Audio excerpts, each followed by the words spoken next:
და ყველაზე საშინელი მიწისძვრა. ეს არის რუბრიკა დღის ამბები ისტორიულ ჭრილში მენამდე მასწავლებელთან ერთად მეტი საინტერესო ვიდეოსთვის გამოიწერე ჩემი არხი. 2010 წლის 12 იანვარს ჰაიტიზე მოხდა კატასტროფული მიწისძვრა, რომელმაც 300,000-მდე ადამიანი იმსხვერპლა და ქვეყანა ნანგრევებად აქცია.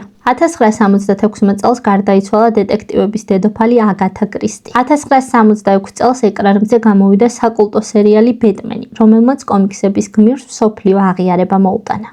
1945 წელს საბჭოთა კავშირმა დაიწყო ვისლა-ოდერის ოპერაცია, რაც ნაცისტური გერმანიის განადგურებისკენ გადადგმული გადამწყვეტი ნაბიჯი იყო.